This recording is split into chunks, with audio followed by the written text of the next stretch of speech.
강조해도 지나치지 않습니다. 왜냐하면 하나님의 말씀의 핵심 중에 핵심이기 때문에, 그리고 우리 신앙의 근본 토대가 되는 말씀이기 때문에 그렇습니다. 제가 십계명의 중심성에 관해서는 지난번에 십계명 혁명이라는 시리즈 설교를 통해서 소상하게 우리가 살펴본 바가 있는데, 중요하기 때문에 간략하게 제가 이 십계명이 왜 중요한지의 중심성에 대해서 말하자면 그렇습니다. 세 가지 이유가 있습니다. 첫 번째는 신의 산 사건의 중요성 때문에 그래요. 자, 하나님이, 창조주 하나님이 피조물인 인간들의 이 대중 앞에 나타난 초유의 사건이에요. 처음이자 마지막 사건, 신의 산 앞에서 일어난 사건이죠. 그 하나님이 영광 중에 나타나셔서 친히 당신의 목소리로 우리 사람들에게, 이스라엘 백성에게 선포한 계명이 바로 이 십계명 말씀입니다. 그리고 그 계명을 친히 돌에 새겨 주셨어요. 얼마나 중요합니까? 그렇죠? 자, 두 번째로는 하나님의 임재와 예배를 상징하는 성막, 그리고 성전, 거기에 있어서 이 십계명의 중요성을 우리가 깨달을 수 있어요. 성막의 위치상 중요성입니다. 하나님의 임재와 예배를 상징하는 이 성막과 성전의 가장 거룩한 곳이 어디입니까? 지성소죠. 지성소. 근데 그 지성소 중간에 뭐가 있어요? 가장 중심에 언약궤. 언약궤 안에 뭐가 있어요? 십계명. 십계명 바로 그 위에, 그 언약궤 위에 두 그룹 사이에 하나님이 임재하시는 거예요. 그걸 시은좌, 은혜를 베푸는 자리, 하나님의 임재하는 곳이라는 뜻이에요. 그러니까 여러분, 이 예배의 핵심, 하나님의 임재를 상징하는 가장 중요한 상징이 십계명이라는 거예요. 그리고 세 번째는요, 예수님의 가르침 때문에 그렇습니다. 하나님의 율법 중에, 말씀 중에 가장 중요한 율법이 무엇입니까? 라는 질문에 예수님이 주저없이 말씀하셨어요. 뭐라고 얘기하셨습니까? 두 가지 얘기했죠. 하나님 사랑, 이웃 사랑. 근데 이게 뭘 상징해요? 십계명을 뜻하는 거예요. 십계명. 이게 모든 선지자와 율법의 강령이다라고 말했습니다. 강령이라는 말은 영어로 hang 혹은 hanged, 그러니까 걸려 있다는 거예요. 못같이 벽에 이렇게 못이 있잖아요. 거기에 옷을 걸고 모자를 걸듯이 하나님의 모든 말씀, 선지자는 그 예언서를 뜻하죠. 율법은 율법서를 뜻해, 모세오경. 전체 이 성경이 어디에 걸려 있다고요? 이 율법, 이 십계명이라는 못 위에 걸려 있다는 거예요. 그러니까 이 십계명이 말씀의 핵심 중에 핵심이라는 것을 예수님이 우리에게 가르쳐 주셨습니다. 자, 이 십계명은요, 모든 것의 기준이 됩니다. 그러니까 우리는 때때로 착시 현상을 일으켜요. 길다고 생각했는데 생각보다 길지 않은, 짧다고 생각했는데 생각보다 짧지 않은 그런 착시 현상이 우리에게는 일어나요. 그러니까 제가 이렇게 유튜브를 보니까 어떤 그 대회에 착시 현상 대회가 있더라고요. 어떻게 하면은 입체가 아닌데 입체로 보이나, 어떻게 짧은데 길게 보이나, 이렇게 착시 현상을 일으키는 대회가 있더라고요. 그러니까 우리 눈에는요, 그런 착시 현상이 일어나요. 그런데 긴 것을 길다고 말하고 짧은 것은 짧다고 말할 수 있는 이유가 무엇입니까? 여러분, 정확한 자로 대보면 돼요. 재보면 돼요. 이 룰러, 정확한 이 자로 대보면, 이게 생각보다 길지 않구나, 생각보다 길구나라는 것을 정확하게 판별할 수가 있는 것이죠. 이 룰러, 이 자 역할을 하는 것이 십계명이라는 거예요. 이게 우리의 모든 시대의 모든 사람에게 적용되는 기준이라는 거예요. 여러분 동의하십니까? 정말 그렇습니다. 정말 모든 시대 모든 사람에게 공히 적용되는 기준이 바로 십계명이에요. 풍요의 시대가 되면 너무나 사람들이 풍족해서 도둑질하지 말라라는 십계명이 무의미한 계명이 될까요? 그렇지 않아요. 신기하게도 풍요한 시대가 됐는데, 풍요한 시대가 될수록 또 신종 사기, 신종 절도, 이런 것들이 판을 치고 있어요. 지금 뭐죠? 그 보이스피싱이 어마어마한 규모래요. 여러분 조심하세요. 정말 보이스피싱이 사라지는 게 아니라 점점 더 커지고 있대요. 지금 그러니까 풍요의 시대에 도적질하지 말라는 율법이 무의미한가? 그렇지 않아요. 또 요즘처럼 성적인 이 순결의 개념이 철저하게 무너진 시대가 어디 있습니까? 그런데 LGBTQ의 시대가 되어도 간음하지 말라는 이 말씀이 무의미한 말씀이 되나요? 그렇지 않아요. 여전히 우리는 사랑의 배신에 가슴 아파하고 순결한 사랑에 목말라 하는 그런 삶을 살고 있습니다. 싫든 좋든 우리는요, 십계명이라는 잣대 앞에, 십계명이라는 개념, 이 계명 앞에 서게 될 거예요. 그래서 이것을 기억하는 게 중요합니다.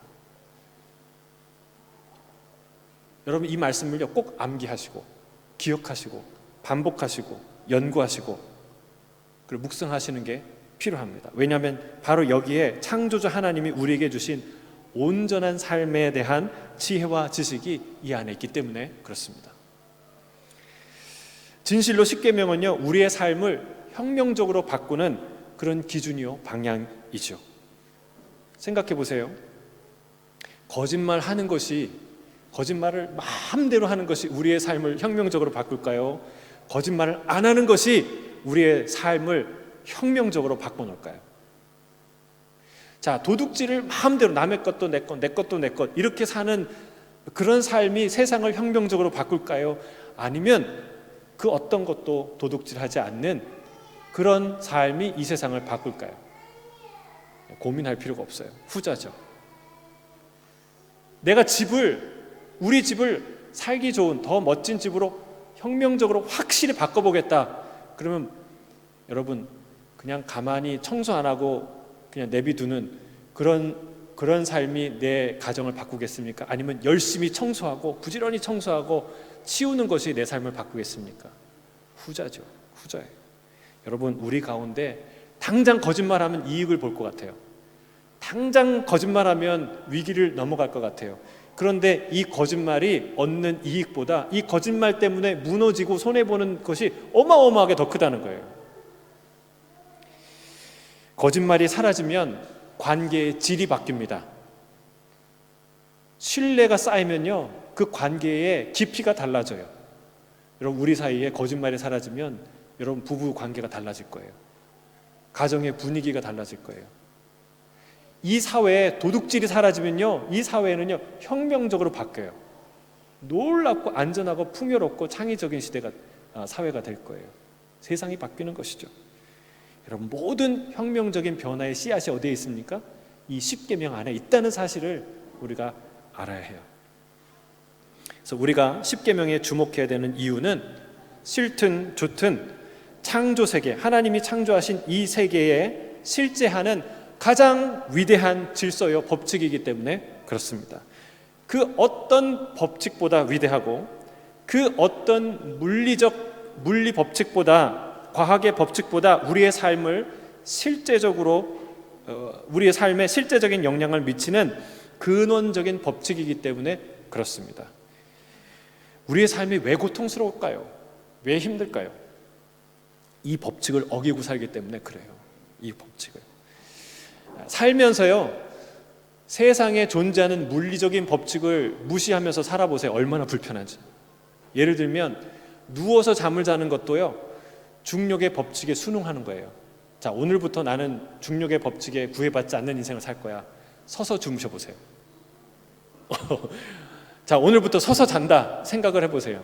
어떤 고통이 찾아올까요? 자, 나는 걸어다니는 거 시시해. 이제 날아다닐 거야.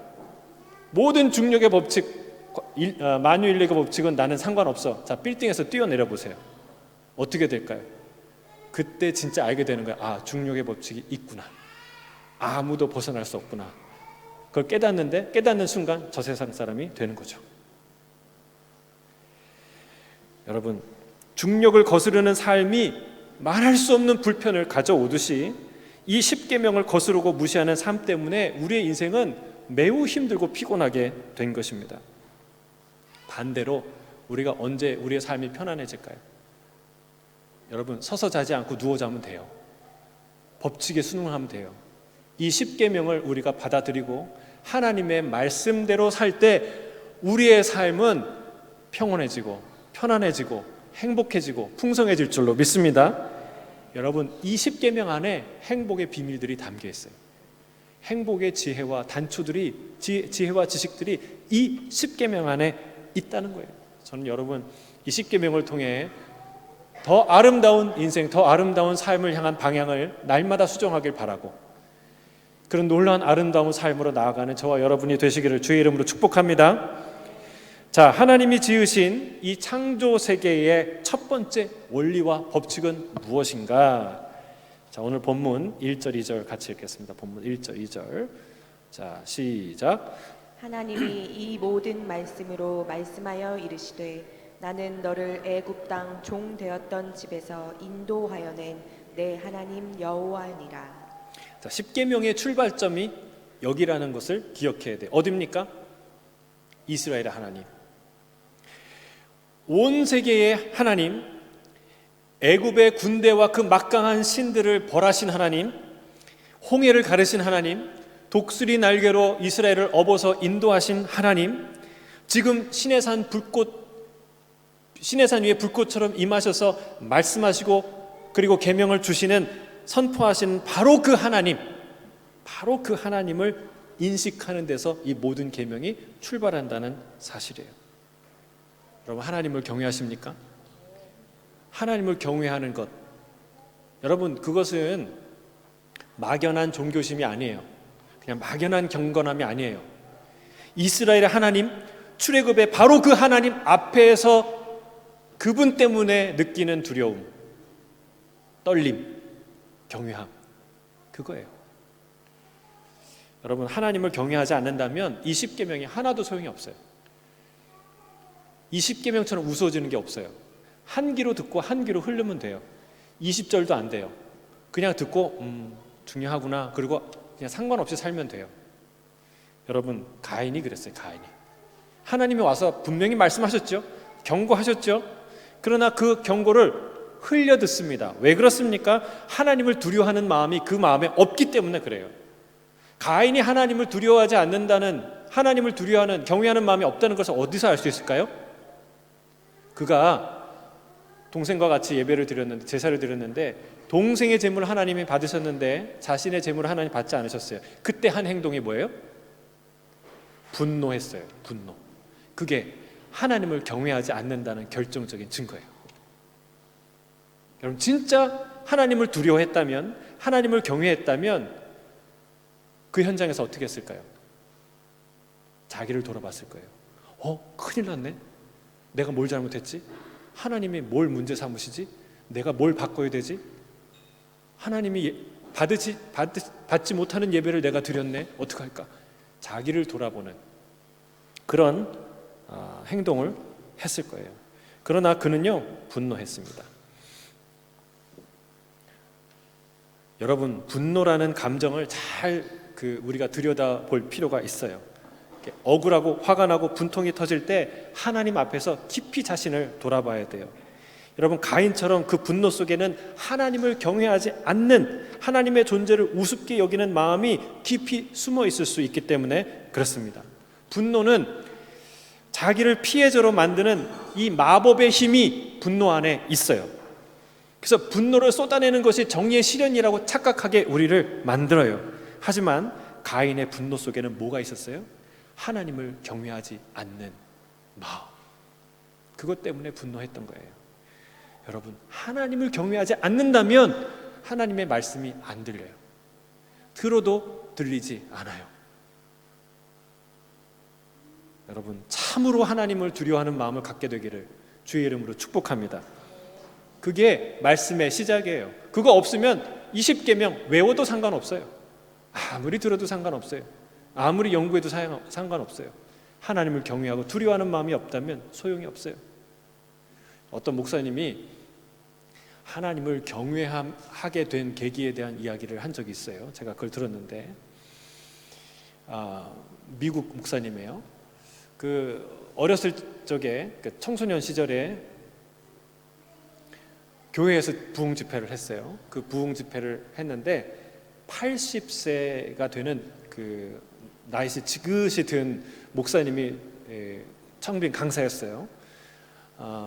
근데 그 목사님이 집회를 하기 전에 자기를 부른 거예요.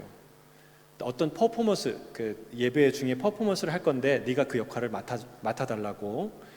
어떻게 할 거냐면 메시지를 쭉 전하는데 중간에 자네를 내가 지적할 테니까 그때 일어나라고. 그때 내가 이런 말을 할 거라고. 자네는 왜 이 왕의 잔치에 예복을 안 입고 왔나? 라고 말을 하면 이제 대답을 못 할 거 아니에요. 그러면은 4명의 남자들이 와갖고 양팔과 양 다리를 딱 붙들고 들고 나가는 거예요. 그럼 나가면서 슬피 우는 거예요. 그 역할을 이제 맡긴 거예요. 근데 이 역할을 맡으면서 어떤 걸 느꼈냐면 하나님이 이렇게 무서운 존재구나. 하나님이 두려운 존재구나 라는 것을 깨달은 거예요. 하나님을 경외하는 마음을 갖게 된 거예요. 그런데 그때 그것보다 더 충격적인 일이 일어났어요. 자기가 4남자에 의해서 이렇게 끌려 나가는데 평상시에 그 학생부 중에 항상 예배 태도가 불량한 사람이 있었어요. 친구가. 걔는 매일 궁시렁거리고 맨날 비웃고 킥킥대고 조롱하는 말을 이렇게 계속 하는 아이였어요. 근데 자기가 이게 끌려 나갈 때 그때 눈이 마주친 거예요. 그때도 역시 그걸 보고 깔깔거리고 웃고 조롱하는 그런 말을 한 거예요. 자, 근데 그때 목사님이 80세 된 그 목사님이 뭐라고 메시지를 도전하냐면 여러분 중에 하나님이 부르시는 사람이 있습니다. 예수님께 오늘 당장 나오셔야 됩니다.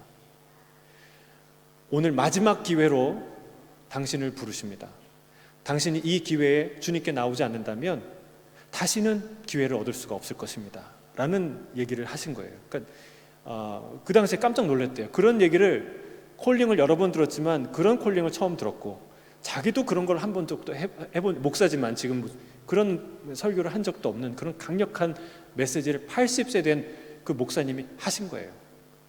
근데 놀랍게 그 친구가 그 다음날 교통사고로 죽은 거예요. 깜짝 놀란 거죠. 이 목사님이 깨달은 거예요. 하나님이 살아계시구나. 그 예배 때 그 아이를 부르셨구나. 하나님이 그 아이를 살아계신 하나님이 그 아이를 부르신 그 순간이었구나 하는 걸 깨달은 거예요. 그 이후에 평생 예배할 때 하나님의 음성으로 하나님의 임재로 듣고 하나님을 경외하는 삶을 살았다는 이야기를 하셨어요.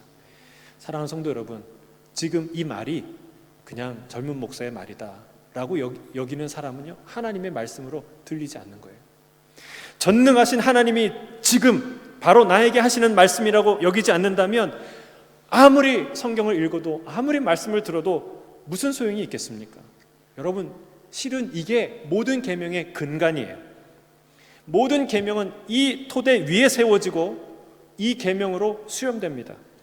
여러분, 탐내지 않는 것, 간음하지 않는 것, 부모를 공경하는 것, 그 모든 것이 그 자체적으로 독립적인 의미를 갖는 게 아니에요. 물론 어떤 일정한 의미를 갖고 있겠죠. 그러나 이 하나님을 경외하는 이 토대 위에 떠난 그 계명들은, 각각의 계명들은 하나의 윤리 강령, 하나의 도덕적 교훈이 될 뿐입니다. 우리는요 왜 탐내지 않아요? 하나님을 경외하기 때문에 탐내지 않아요. 남의 이웃을 탐내지 않고 남의 물건 탐내지 않아요. 또 탐내지 않음으로 인해서 하나님을 경외하는 그 마음을 실천하는 것이죠. 진실로 하나님을 경외하는 마음을 갖게 되기를 주의 이름 축복합니다. 이 토대 위에 십계명이 하나님 말씀이 세워진다는 사실을 우리가 다시 한번 깨닫습니다. 자, 우리 이 기초를 놓는 아주 중요한 계명이 1계명, 2계명이에요. 우리 본문 3절에서 5절까지 같이 읽겠습니다. 시작. 너는 나 외에는 다른 신들을 내게 두지 말라. 너를 위하여 새긴 우상을 만들지 말고 또 위로 하늘에 있는 것이나 아래로 땅에 있는 것이나 땅 아래 물속에 있는 것에 어떤 형상도 만들지 말며 그것들에게 절하지 말며 그것들을 섬기지 말라.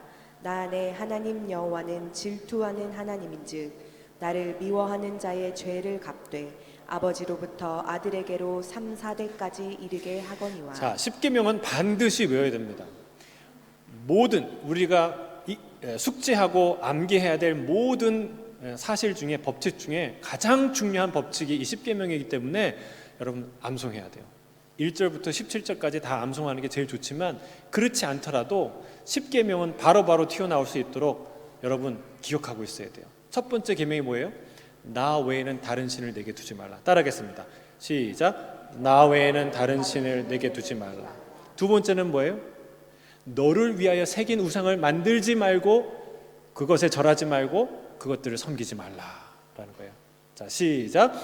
너를 위하여 새긴 우상을 만들지 말고 그것들에게 절하지 말고 그것들을 섬기지 말라. 여러분 꼭 기억하셔야 돼요. 꼭 반드시 기억하셔야 돼요. 우리의 모든 신앙의 토대가 되는 말씀이에요. 자, 이 계명을 통해 확실히 드러나는 게 있어요.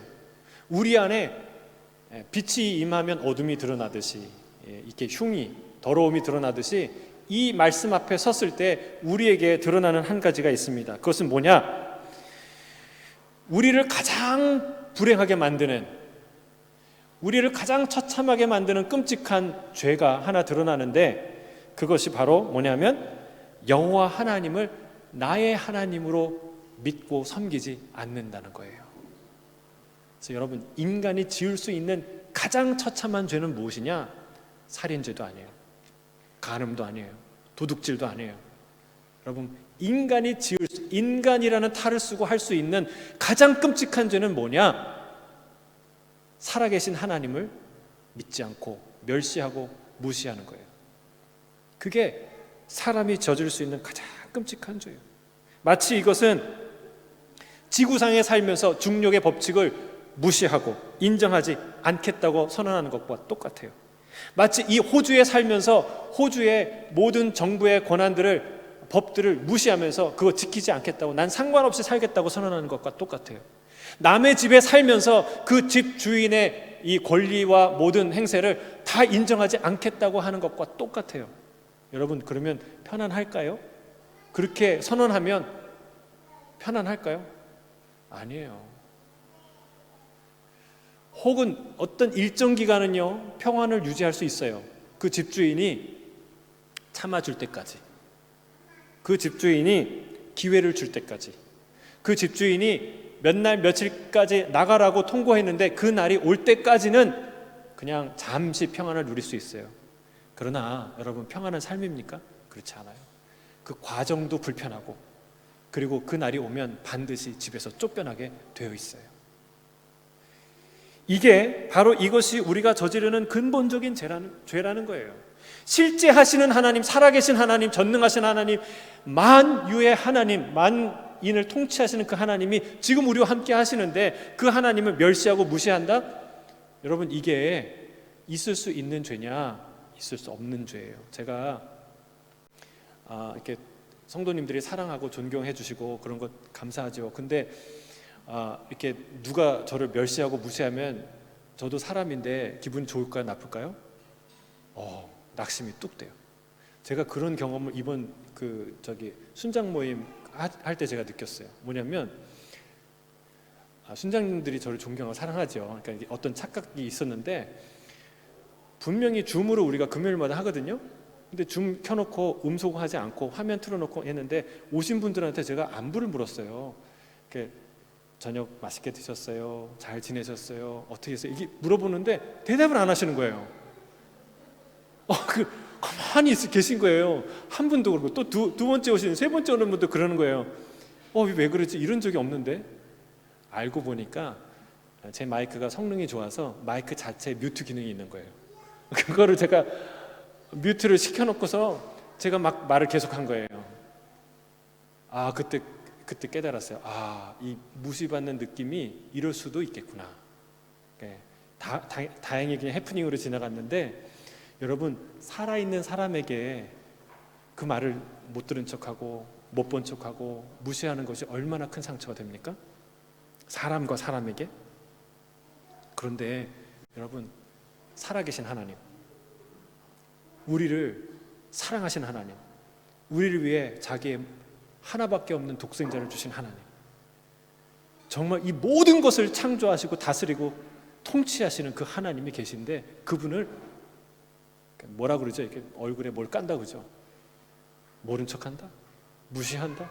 여러분, 이것은 너무나 끔찍한 죄라는 사실이에요. 하나님에게 너무나 큰 모독적인 행위라는 것을 우리가 알아야 한다는 것이죠. 인간의 가장 큰 본분은 무엇이냐? 전도서의 말대로 하나님을 경외하고 그분의 말씀에 순종하는 것. 그게 인간의 가장 본질적인 본질이에요. 책무예요. 여러분, 하나님을 경외하는 저와 여러분 되시길 주의 이름 축복합니다. 자, 여기에 독특한 표현 하나가 나오는데, 그거는 뭐냐면 하나님이 자기를 뭐라고 표현해요? 질투하는 하나님이다 라고 표현하고 있어요. 여러분, 하나님 말씀 전체가 하나님 말씀이고 특별히 십계명은 다 하나님의 말씀이죠. 그러나 이 표현은 다른 사람이 대신 해줄 수 없는, 하나님 자신만이 할 수밖에 없는 표현이에요. 그 신약 성서학자들이 신약 성서에서 진짜로 예수님이 하신 말씀이 뭘까 찾았어요. 왜냐하면 많은 사람들이 이렇게 도전했어요. 그 신약 성경은 제자들이 예수님을 이렇게 숭상해서 예수님을 하나님의 아들로 떠받쳐서 만든 작품이지 예수님 말씀, 진짜 말씀이 아니에요. 이렇게 도전하는 사람들이 있었기 때문에 성경을 연구했는데 최소한 한 가지, 이 말씀만은 예수님이 하신 말씀인 게 분명하다 한 것이 한 가지 드러났어요. 그게 뭐냐면 하나님을 아빠, 아버지라고 부른 거예요. 아빠, 아버지. 물론 구약에 하나님을 아버지로 묘사하는 구절들이 있어요. 그러나 그 당시에 하나님을 누구도 아빠라고 그렇게 친근하게 부른 사람이 없었어요. 아빠, 아버지라고 가르친 사람도 없었어요. 그러니까 이 말은 예수님이 하신 말씀이 분명하다라고 신학자들이 결론을 내렸어요. 여러분, 그 말 외에는 다 예수님이 하신 말씀이 아닐지도 모른다 이런 얘기가 아니라, 분명히 신약 성서에는 예수님이 하신 말씀이고 예수님이 하신 말씀이 있다는 증거고, 또 그 말은 예수님 스스로 하신 말씀인데 그 언어 속에는 아주 중요한 메시지가, 예수님의 메시지가 담겨 있다는 거예요. 그렇죠. 여러분, 우리가 예수님이 아니고서는, 예수님이 아니었다면 하나님을 아빠, 아버지라고 부르시겠습니까, 여러분? 누가 감히 하나님을 아빠라고 부르겠어요? 예수님이 아니면 모르겠죠. 아무도 그렇게 부르지 못하죠. 그러니까 그런 메시지처럼, 자, 우리 이 십계명을 보면 오늘 본문에 봤을 때 어떤 사람도 하나님께 질투하는 하나님이라는 별명을 붙일 수가 없어요. 왜 그렇습니까? 대부분의 경우 질투라는 개념은 부정적으로 사용되기 때문에 그렇습니다. 보세요. 질투는 누가 하나요? 질투는요, 좀 아쉬운 사람이 해요. 부러우면 진다는 말이 있죠. 부러운 사람이 질투해요. 여러분, 아쉬울 것이 없는데 질투하는 게 말이 됩니까? 안 되죠. 성경에 보면 누가 질투했냐면 라헬이, 아이를 낳지 못하는 이 라헬이 아이를 많이 낳은 레아 언니를 질투했어요. 죽도록 질투했어요. 또 누가 질투했나요? 요셉의 형제들은 그 요셉 막내둥이를 정말 감싸고 도는 이 아버지의 사랑 때문에 이 요셉을 죽도록 미워했어요. 질투했어요. 여러분, 질투는요, 대부분 성경에 보면 성숙하지 못한 사람들의 특성으로 묘사됩니다. 사도 바울이 고린도 교회 성도들에게 뭐라고 얘기합니까? 너희들이 시기와 분쟁이 가득한 것을 보니까 너희들은 아직도 육의 사람인 것이 분명하다 말하지 않습니까? 예수님을 죽인 것도 뭐예요? 이 시기와 질투죠. 시기와 질투 때문에 일어나는 사단들이에요. 그런데 하나님이 어떻게 하나님을 믿는 경외하는 사람들이 감히 우리 하나님은 질투하시는 하나님이다 라고 말할 수 있겠어요? 이거는 하나님 자신이 하신 말씀이에요. 그런데 하나님이 왜 이 질투라는 단어를, 왜 이 말을 사용하셨을까? 여러분, 궁금하지 않으세요? 하나님이 이 질투라는 말을요, 몇 번 더 명확하게 사용하세요. 출애굽기 34장 14절에 이렇게 말합니다. 우리 자막을 통해 같이 읽어볼까요? 시작. 너는 다른 신에게 절하지 말라. 여호와는 질투라 이름하는 질투의 하나님이니라. 분명히 이렇게 말씀하시죠. 하나님이 나는 질투하는 하나님이다. 왜 질투라는 말을 사용하셨을까? 그것은 이 질투라는 말이 우리에게 너무나 익숙하고 우리 모두가 경험하는 말이고 우리가 너무나도 잘 아는 말이고 그리고 이 질투만큼 강렬한 생생한 단어가 없기 때문에 이 말씀을 사용하시는 거예요. 여러분, 질투처럼 보편적인 누구나 다 경험하는 남자는 남자대로 여자는 여자대로 다 어린이는 어린대로 어른들은 어른대로 이 질투를 다 경험해요. 이 질투라는 게 얼마나 맹렬한 감정인지 아실 거예요. 뭐 아닌 것처럼 이렇게 앉아 계신 것 같아요. 나는 질투라는 감정을 몰라요. 한없이 인자하신 표정으로 계시는데 우리 매번 느끼잖아요. 제 안에도 질투가 있고 시기가 있어요. 질투는 누구나 가진 감정이에요. 그래서 아가서는 뭐라고 얘기하냐면 사랑은 죽음같이 강하고 질투는 수월같이 잔인하다라고 말하고 있습니다. 이 질투라는 감정에 일단 걸려들면 보이는 것이 배는 게 없어져요. 지옥불을 경험합니다. 지옥불을 경험해요. 여러분, 그래서 이 질투처럼 본능적이고 실제적인 감정이 없기 때문에 누구나 체험하는 것이고 누구나 아는 말씀이기 때문에 이 질투라는 단어를 하나님이 사용하시는 거죠. 질투가 얼마나 쉽게 일상적으로 일어나는가 한번 생각해 보세요.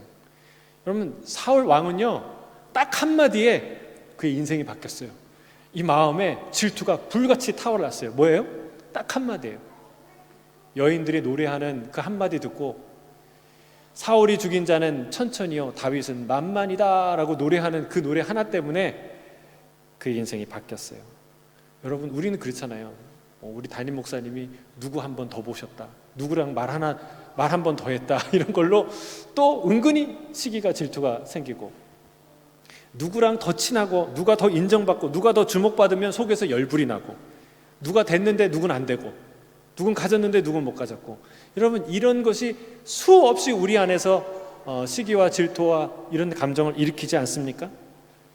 제가 우리 성도님들이 속이 좁다고 비난하는 게 아니라 질투가 얼마나 일상적인 감정이냐는 거예요. 얼마나 일상적인. 근데 하나님께서 그런 질투를 하신다고요? 네, 그런 질투를 하신다는 거예요. 놀라운 거 아닙니까? 하나님의 질투는 그 어떤 질투보다 맹렬하고 뜨겁습니다. 물론 하나님의 질투가 우리의 질투와 질적으로 똑같다는 말이 아니에요. 여러분, 하나님에 관한 이 이야기는요, 우리가 항상 이런 개념을 갖고 있어야 돼요.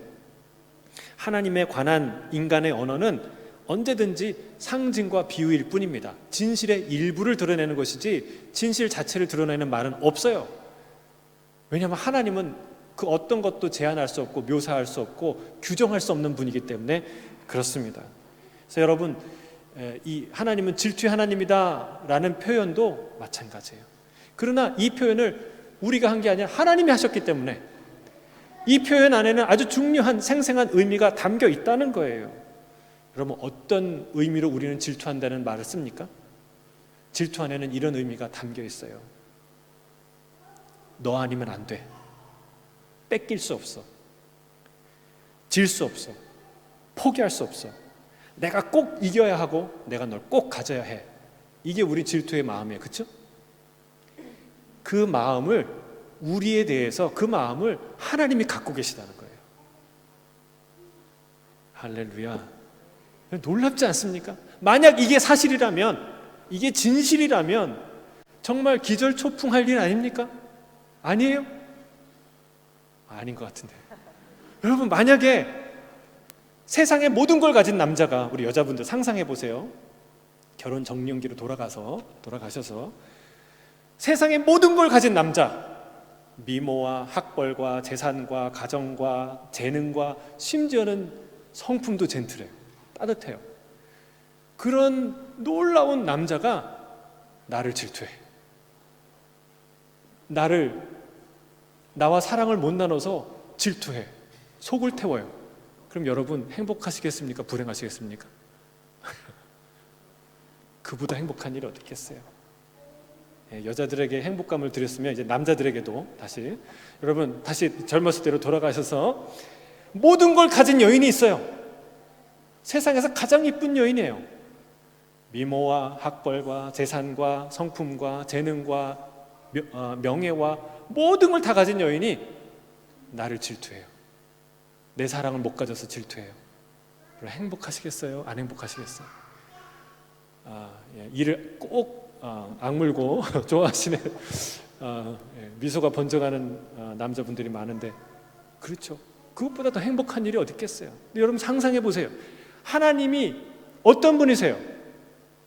부족함이 없는, 모자람이 없는 분이에요. 여러분, 이 세상의 아름다움은 다 하나님으로부터 왔어요. 이 세상에 누리는 즐거움은 다 하나님으로부터 왔어요. 이 세상에 있는 풍요로움은 다 하나님으로부터 왔어요. 모든 걸 가지신, 모든 걸 창조하신 그 어떤 것도 필요치 않은 그분이 나를 질투하신다는 거예요. 내 사랑을 못 가져서, 나에게 사랑받고 싶어서 질투하신다는 거예요. 여러분, 아무렇지도 않습니까? 우리 가슴이 뛰지 않아요? 하나님이 우리를 질투하신다는 사실이에요. 여러분, 하나님은 그 지극한 영광 중에 계신 그 주님이 나의 사랑을 받기 원하신다는 거예요. 나님이 없는 온전한 사랑, 순결하고 진실한 사랑을 받기를 원하세요. 그 사랑을 누구와도 나눌 수 없고 빼앗길 수 없다고 주님이 말씀하는 거예요. 여러분, 이 얼마나 놀라운 선언입니까? 주님은 우리를 향해 이렇게 말씀하시는 거예요. 나는 너를 사랑한다. 나는 너의 유일한 남편이다. 나는 너를 결코 망하게 할 수 없다. 나는 너를 그 누구에게 빼앗길 수 없고 그 누구와 나눌 수 없다. 이렇게 주님이 말씀하시는 거예요. 그래서 주님이 이렇게 명하시는 겁니다. 신명기 6장 4절 5절. 자, 함께 읽어볼까요? 함께 암송해 볼까요? 시작. 이스라엘아 들으라. 우리 하나님 여호와는 오직 유일한 여호와이시니 너는 마음을 다하고 뜻을 다하고 힘을 다하여 내 하나님 여호와를 사랑하라. 뭐 하라고요? 사랑하라. 하나님이 우리에게 명령하신 것은 제사도 아니고 헌신도 아니고 제물도 아니에요. 사랑이에요. 하나님은 우리를 사랑하셨어요. 왜 사랑을 명령하셨을까요? 하나님이 우리를 사랑하시기 때문에 그래요. 나뉘지 않는 사랑, 나눌 수 없는, 빼앗기지 않고 진실하고 온전한 그 사랑을 누구에게 요구합니까? 그 사랑을 하는 사람에게 요구해요. 사랑하지 않는 사람에게 그런 사랑 요구하는 사람은 없어요. 여러분, 하나님이 우리를 그렇게 사랑하신다는 사실입니다. 얼마큼 사랑할까요? 오늘 본문에 이렇게 나옵니다. 6절이에요. 20장 6절 함께 읽겠습니다. 시작. 나를 사랑하고 내 계명을 지키는 자에게는 1000대까지 은혜를 베푸는. 언제까지요? 1000대까지. 1000대면 1000년입니까? 아니죠. 곱하기 60, 곱하기 70, 80을 해보세요. 곱하기 100을 해보세요. 10,000년이에요. 여러분, 영원한 사랑으로 우리를 이끄신다는 뜻이에요. 이런 사랑 받고 싶지 않아요? 이런 사랑 놓치기 싫지 않아요? 여러분, 우리는 이미 이런 사랑을 받고 있는 줄로 믿습니다. 이미 주님은 이렇게 우리를 사랑하십니다. 하나님을, 당신을 사랑하기에 너무나 자격이 없는, 자격 미달인 우리를 위해서 모든 우리의 죄와 허물을 용서하시기 위해서 하나밖에 없는 아들을 우리에게 주셨어요. 당신의 생명과 피를 십자가에 쏟으셨어요. 그래서 그 사랑의 길을 열어주셨어요. 우리는 그분 안에, 그분께 나아가서 그분께 안기면 되는 거예요. 할렐루야. 여러분, 하지만 이 사랑은요, 한 가지를 요구합니다. 뭐냐면 그 사랑은 진실한 사랑이 되어야 해요. 나뉘지 않는 사랑이 되어야 돼요. 온전한 사랑이 되어야 돼요. 이것은 경고이기도 합니다. 하나님은 끝없이 우리를 용납하시는 분이지만 속으시는 분이 아니에요. 거짓 사랑에 하나님 속지 않으세요. 하나님은 이렇게 선언하십니다. 이사야 42장 8절 같이 읽겠습니다. 42장 8절 시작. 나는 여호와이니 이는 내 이름이라. 나는 내 영광을 다른 자에게, 내 찬송을 우상에게 주지 아니하리라. 아멘. 여러분, 하나님 자신의 영광은 그 누구와도 공유될 수 없는 줄로 믿습니다. 하늘에 두 개의 태양이 떠 있을 수 없는 것과 같습니다. 동시에 두 사람과 진실한 사랑을 나눌 수 없어요. 목사님, 저는 할 수 있을 것 같은데요, 저는 할 수 있는데요 라고 말하시는 분이 있을 수 있어요. 나는 되는데. 여러분, 이거는요 이런 얘기예요. 남의 물건을 결코 훔쳐서는 안 됩니다 라고 말은 하는데, 나는 할 수 있는데요, 나는 되는데요 라고 말하는 사람과 똑같아요. 여러분, 진실한 사랑을 원하세요? 그 사랑은 나뉠 수 없는 사랑이에요. 공유할 수 없는 사랑이에요. 그래서 유일한 사랑이고, 그래서 순결한 사랑이고, 그래서 아름다운 사랑이에요. 하나님은 그런 사랑을 우리 사랑하고, 하나님은 그런 사랑을 우리에게 요구하신다는 사실입니다. 그 사랑으로 우리를 질투하신다는 거예요. 마지막으로 아가서 8장 6절 7절 읽고 오늘 말씀을 마치겠습니다. 여러분, 아가서에는요 정말 뭐 성령, 믿음, 하나님 뭐 이런 얘기 하나도 없어요. 다 남자와 여자의 사랑 얘기예요. 근데 왜 성경에 있을까요? 이 이야기는 우리를 향한 하나님의 사랑 이야기이기 때문에 그래요. 주님이 이렇게 고백해요. 같이 읽겠습니다. 6절 7절 시작. 너는 나를 도장같이 마음에 품고 도장같이 팔에 두라. 사랑은 죽음같이 강하고 질투는 소울같이 잔인하며 불길같이 일어나니 그 기세가 여호와의 불과 같으니라. 많은 물도 이 사랑을 끄지 못하겠고 홍수라도 삼키지 못하나니 사람이 그의 온 가산을 다 주고 사랑과 바꾸려 할지라도 오히려 왜 멸시를 당합니까? 온 재산을 주고 살려고 하는데 마치 이런 거예요. 1,000,000원짜리 뭔가 살려고 그러는데 꼬마 아이가 자기 돼지 저금통 갖고 와가지고 그걸 뜯어가지고 막 했는데 한 12불 정도 나왔어요. 12불 32센트가 나왔어요. 자, 이거 가지고 제 가진 전 재산이에요, 그거 주세요 라고 말하면 뭐라 그래요? 주인이 웃지요. 그것과 같은 거예요. 하나님이 우리를 향한 하나님의 사람은 그와 같다는 거예요. 너무나 값지고 너무나 놀랍고 너무나 위대해서 홍수가 끄지 못하는 불과 같다. 그 무엇으로도 값을 주고 살 수 없는 위대한 사랑으로 내가 너를 사랑한다. 주님이 말씀하시는 거예요. 여러분, 이 사랑을 뺏기지 마세요. 이 사랑을 배신하지 마세요. 여러분, 이 사랑을 누리세요. 그게 10계명의 1계명, 2계명, 가장 중요한 우리 인생의 모든 것을 걸 만한 그런 하나님의 계명인 줄 믿습니다. 우리 함께 기도하겠습니다. 사랑하는 주님,